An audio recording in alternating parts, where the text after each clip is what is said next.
Molle. Molle, the brushless shaving cream with a special protective film that guards your face, presents the Molle Mystery Theater.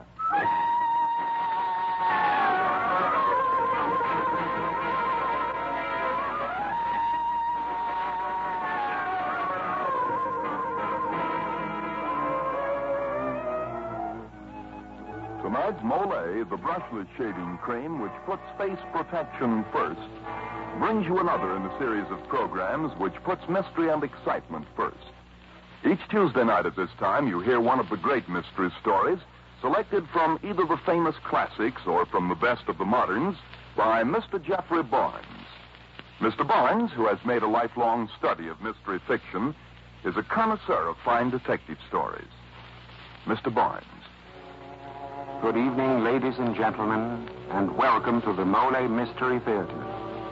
Tonight we bring you a tale of espionage in wartime Washington, set in the exciting days before the invasion of North Africa. It is based on a novel by Richard Powell, and it is called Death Talks Out of Turn.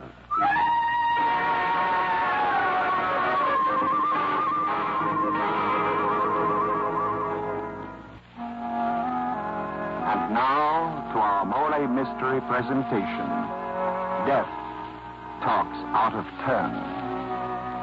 Friends, I want you to meet Lieutenant Andy Blake, who is here in the studio to tell you his own story. Lieutenant Blake. Thank you, Mr. Barnes. It was October 1942, and wartime Washington was quite restful until my wife, Arabella, arrived. I'd been commissioned in the Army several months before and had reported in Washington, leaving Arab behind to join me later. I thought that when Arab arrived, my troubles would be over. But I must have been nuts. 5 months of married life should have taught me better.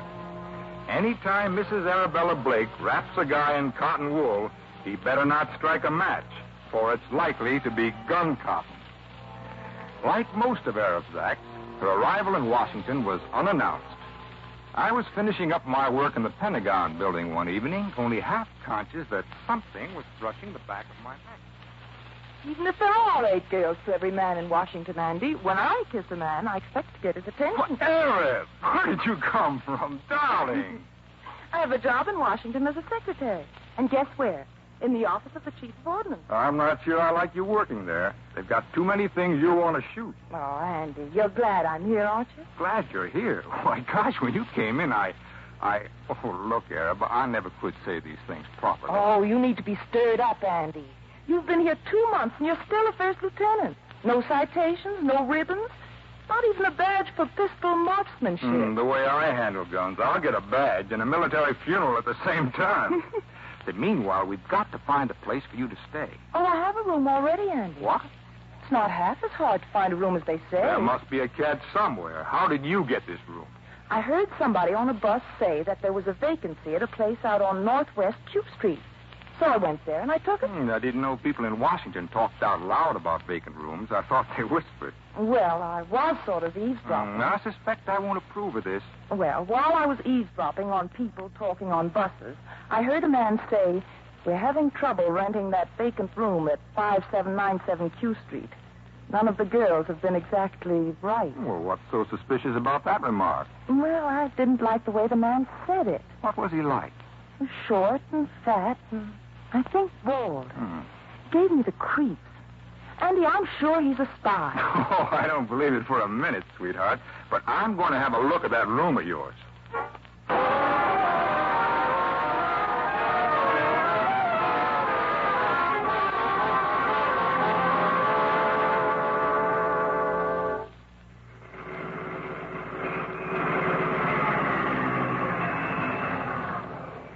Here's the house where I live, Andy, with 16 other girls who all work for the government. How'd you like it? I don't think I like it at all. Maybe you're right. You know, before I rented the room, they asked me a lot of questions to see if my job was important enough. Wanted to know if I had any connections with people in the Army and Navy. Come on, Arab. We're getting out of here fast. don't get out of the car. You're not going back into that house. Well, I've got to get my things. Anyway, if you won't help me investigate, I'll do it by myself. Say, wait a minute. You can't do this to me, Arab. Oh, I can't I? You just watch, Andy Blake.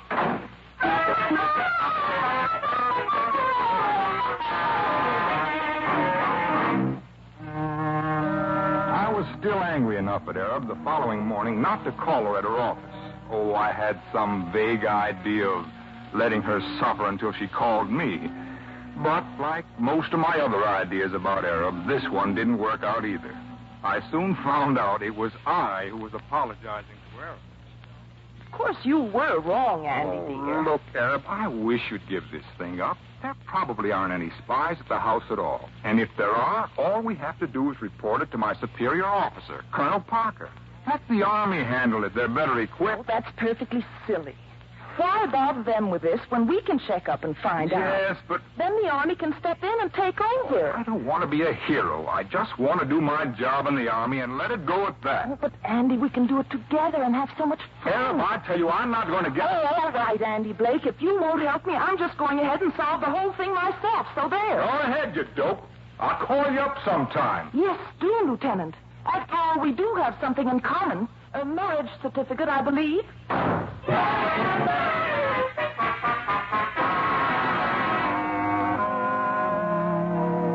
The more I thought about the situation, the more worried I became about Arab. So that night, much against my better judgment, I drove over to Q Street and parked my car near the house where I could watch it. It was a quiet street, so it was doubly startling when suddenly a woman screamed from the direction of Arab's boarding house. Something shut the scream off fast, as though a hand was placed over the woman's mouth. I ran across the street and plunged into the garden. 50 feet away, a man was dodging behind a tree. I sprinted towards him. He was short and fat, but that was about all I could see. He turned suddenly and waited for me, waited in an odd, crouched position, his fingers stroking the air in front of him almost like a pianist testing the keys. My memory groped for a picture I'd seen once, a picture done on rice paper. There had been a short, fat man in the same hunched position. In the background, the artist had painted a tiny white-capped mountain. But even as he moved toward me, still in this hunched position, a woman's voice came from a few feet away. Stop at this moment. I am Mrs. Fielding, Lieutenant Blake. I own this house, and your pretty wife has been boarding with me for a week. I think you should beg the lieutenant's pardon, Mr. Jones. I beg your pardon, Lieutenant. You came at me so fast, I failed to note your insignia. Well, a woman screamed. Was it you, Mrs. Fielding? Something ran through the bushes. A rabbit, perhaps, or a cat. I am nervous. Oh, would you like me to see you into the house? No, I don't think so. Thank you. Oh, then, good night. I've not apologized properly for my foolish actions, Lieutenant. But you are also very foolish. Never run at an enemy that way. Come more slowly. Look at my hands. I can break a small club with the edge of my palm. Can you do that, Lieutenant? I wish I'd known that stuff when I was a kid in the Pine Tree Patrol. You see, we had little scout hatchets, and I was always chopping myself instead of the wood. You do not understand. I was assuming that the club was the man's neck. Your mistake, Lieutenant, is hitting a man with a fist. The fist is broad. It spreads the impact over too much space. I've been getting along all right with fists so far. What do you think will happen when an American soldier has to fight a judo expert? The American might shoot the Jap. We will hope it turns out that way. I'm glad to have met you, Lieutenant Blake. My name is Jones. Mr. Jones lives next door. If you'll pardon me, Mrs. Fielding, I'll be running along now. Good night, Lieutenant Blake. Just remember my advice, Lieutenant. Be careful how you run at a man. Or better yet, don't run at him at all, and then you will be sure of being safe.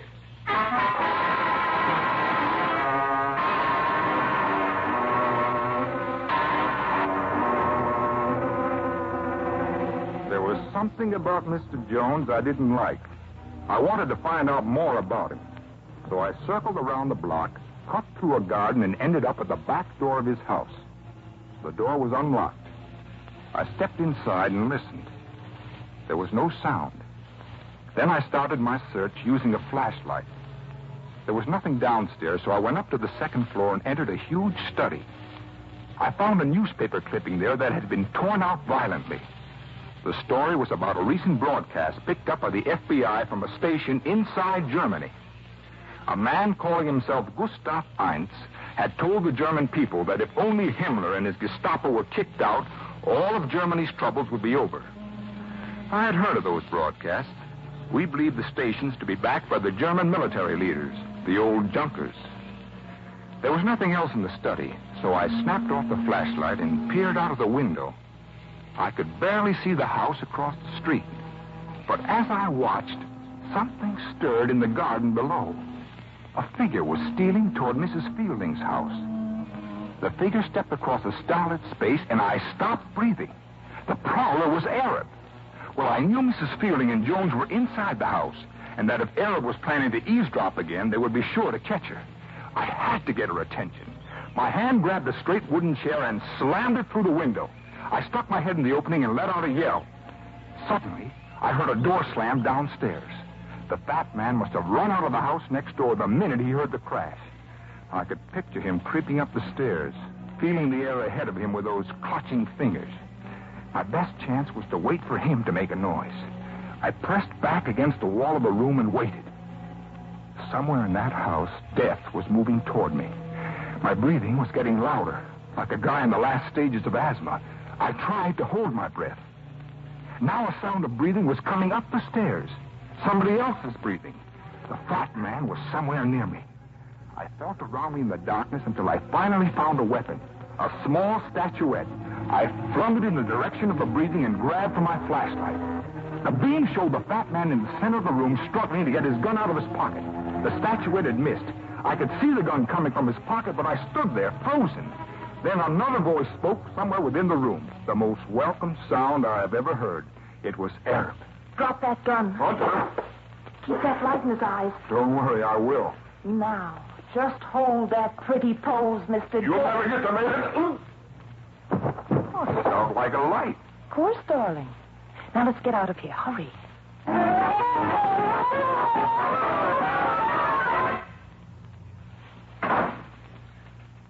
Darling, your timing was perfect. Now we've got to move, but fast. Hurry up or we'll be followed. Oh, I know this is only going to mean trouble, Arab. But what's the program? First, we go to your room. You mean we're finally going to be alone? No, I don't think we'll be alone. All right, let's have it. It's like this. There's 16 girls living in a house on Q Street. We all have jobs in industries of the government. And we all like to chatter. You mean the girls talk military secrets? Oh, I don't mean any of the girls consciously tells anything. But they do give out little things that, added together, may mean a lot. Well, I'll turn in the report the first thing in the morning. But, darling, you won't have time because, well, I've elected you as the bait. What? How do you mean? All week I've been keeping a diary. And tonight at dinner I babbled about how I was going out with an army lieutenant. I told him I'd have to be ever so careful of what I said, for you had told me you were horrified by all this loose talk. And I said you'd written down all the bits and pieces I'd been telling you all week, and that you'd invited me to come up to check your notes tonight. I made sure that Renee Fielding and Mr. Jones overheard the address. Well, meet the widow Blake. At times, I think you only married me because you thought I'd make a good-looking corpse.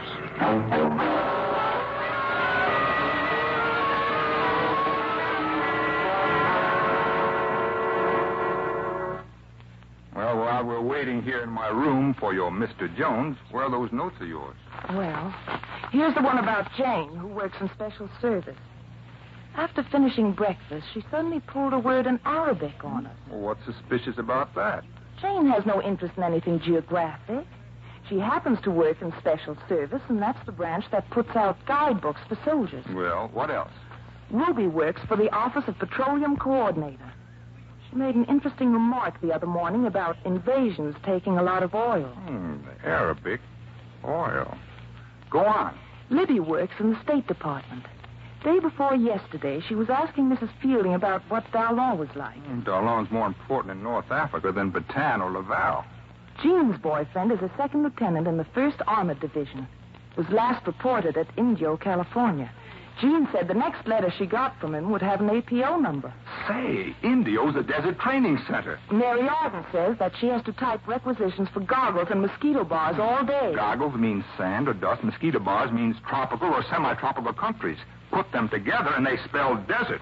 Ginger works for Transportation Corps, and she was talking about shipping locomotives for narrow-gauge railroads. North Africa again. But, Andy, what does all this add up to? It adds up to the fact that the joint Allied operations against the enemy in North Africa is already underway, and that Jones and Mrs. Fielding know about it. Holy smokes! I'm going to call Colonel Parker. Oh, the line's dead. Oh, the wire must have been cut. Come here, Andy, quick. What is it? There in the front yard. If you look closely, you can see the shadows of two men standing beneath that tree. They're here, Andy. Jones and someone else. But it's impossible. Well, we can't be trapped right in the center of Washington. Andy, we've got to make a break for it. I'll go first out the back door. I've got my gun. If anybody tries to stop me, I'm going to shoot. If anybody's going to draw them off, I'm going to. Give me the gun. No, darling. I'm the one who can shoot, so I'm going first. One of us has to get away, and this is the best chance. But you think... Andy, if anything happens, I'm sorry I used to steal all the covers from you and use up all the bath towels after a shower. Goodbye, darling. But wait a minute. Why, that little idiot. Why did she leave now? Arab! Arab! Where are you?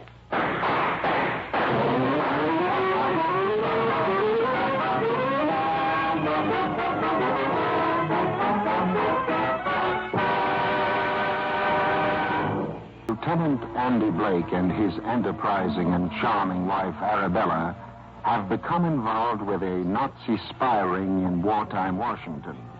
And as the second act of our play opens, Lieutenant Blake has come to report the emergency to his superior officer, Colonel Parker, who will take the steps necessary.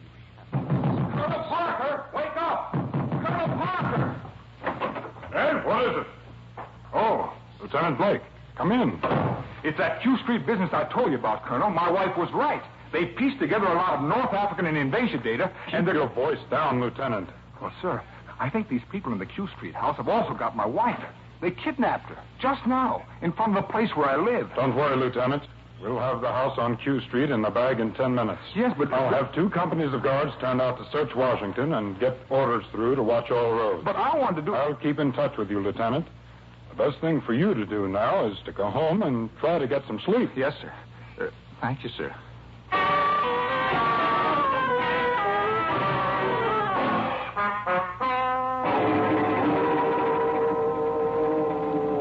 But I couldn't get some sleep. I kept thinking that Arab might be merely a small huddled shape somewhere. I got into the car and drove back toward Q Street. Suddenly, a block away, my headlights gleamed on a small white sports shoe lying by the side of the road. It was Arab's. I stopped the car, leaped out, and bent over to pick it up. It was too late when I saw the club swinging for my head. Sometime later, I came to, lying in the back of a car with my arms and legs securely bound with rope. The car turned into a driveway, and someone pulled me out.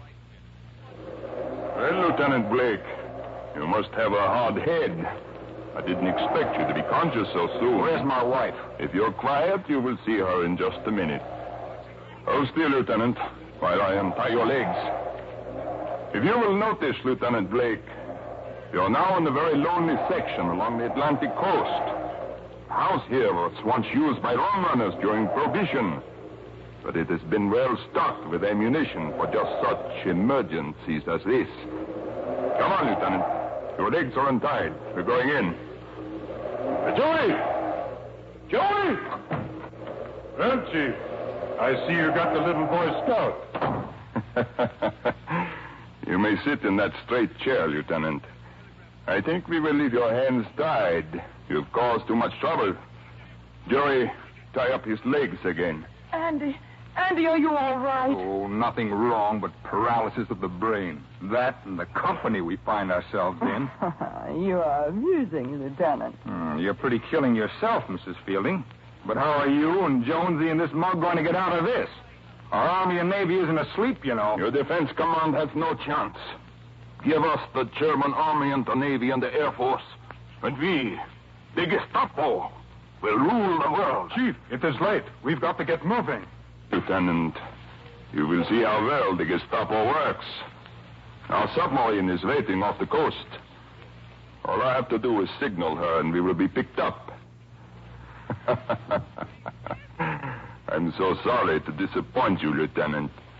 I know you're thinking I will signal with a light, and one of your destroyers will see it. But you are wrong. Our signal light is an infrared ray. Can only be picked up by a photoelectric cell. Andy, is there really one of our destroyers out there? Of course there is, Mrs. Blake.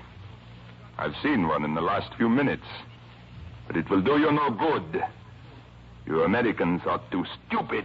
So, you have the plans for our invasion of North Africa, Herr Jones, and now you're going to signal them to the commander of that submarine. But what's to prevent the submarine commander from taking all the credit himself, huh? All right. You work for Himmler. But who does the sub-commander work for? Admiral Canaris of the German Naval Intelligence, of course. But do you think that sub-commander and Admiral Canaris will give you a build-up? Do you know what's going to happen to you? Why, no, of course not. What do you mean? In a few minutes, the sub-commander will see you coming out in a rubber boat. He'll tell his men that there are Americans in the boat. 10 rounds of rapid fire. 10 rounds, Jonesy, and you'll be... Stop it! Stop it, I tell you. We'll see who gets the credit. I won't give the plans to the sub-commander. I'll use the shortwave set. But the destroyers can pick up that stuff. A chance in 100. One destroyer cannot cover the entire shortwave band. We'll take a chance. Joey, get the code book in the lower right-hand door. Get paper and pencil. Yeah, First sentence, Jones to Ulich. Second sentence, for Himmler only. Third sentence, 2 United States forces sail from East Coast ports of embarkation. Fourth sentence, objective North Africa, absolutely confirmed. Encode that, Joey, quickly. There will be more. Okay, Chief.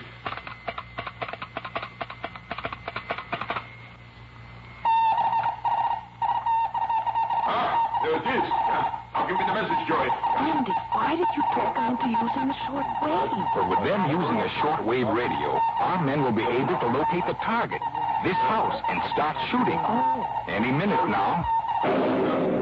What's the stop? There it is. Come on, boys. Lay it in there, lad.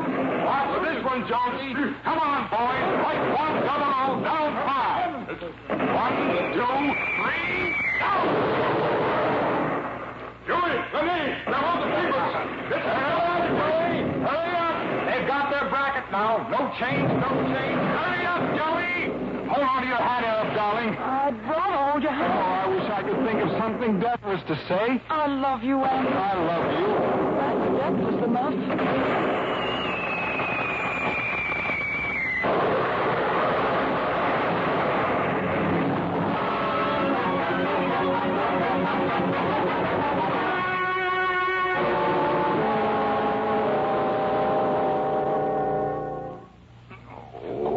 Andy, wake up, darling. Huh?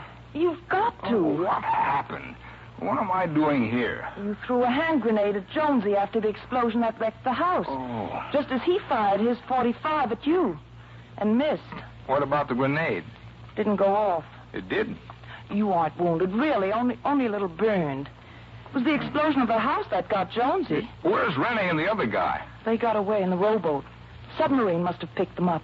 And why didn't the grenade go off? They don't go off unless you pull the pin, dear. I never even fired a BB gun. How would I know you had to pull a pin? Andy, you must have thrown it like a baseball. You hit him right in the head. I did? You can throw grenades that well, darling. We'll have some special ones made just for you.